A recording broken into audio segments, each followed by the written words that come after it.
I think JD Vance is a bridge between the youth and the elderly. He has the mentality and the platform for the Republican Party, for the elderly, which they need to transfer it to the youth.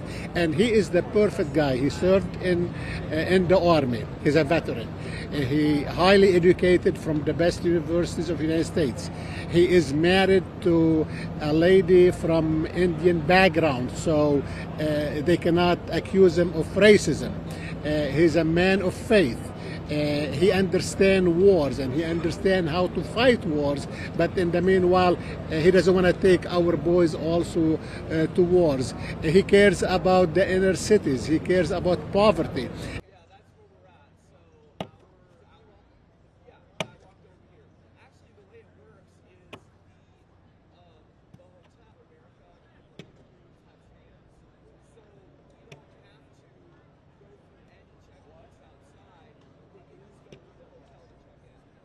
You know, that's what I find most interesting about the pick of JD Vance is he doesn't bring a whole lot to the election ticket. He doesn't bring a new demographic. He doesn't bring a state that Trump wasn't likely to win. He's really more of a substantive pick.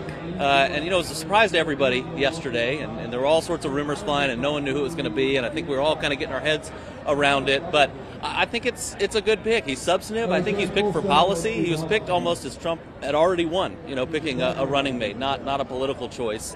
I think it's good that he's young. He brings some energy to a ticket that is really two fairly elderly people running against each other, and so I think it does provide a little bit of contrast in that regard. But I think it was really more of a substantive policy pick, and I think it's a good one.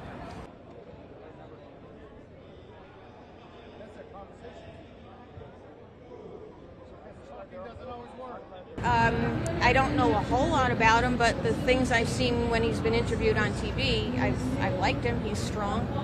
I like his background, so I think he'll be a good VP. JD came from very humble beginnings in the Appalachian Mountains. He's got good business sense. I think that fits well with Trump. He said some things in the past he probably regrets, but that's okay.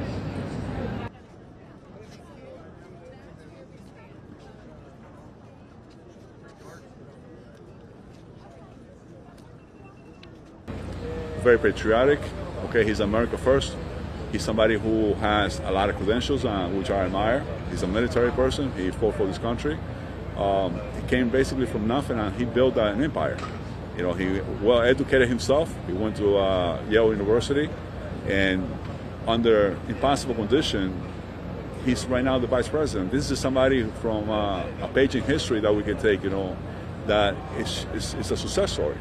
That success story can still happen here, and he can also bring a lot of independence and people that are never Trumpers also into the game. Because remember, JD Vance, he did not endorse Donald Trump in 2016. He was against him. So the policy of President Trump that was so successful in his 4 years obviously got him on board to respect the president and support him. And he's a great candidate for 2028 to continue the legacy of President Trump. So he's a good choice.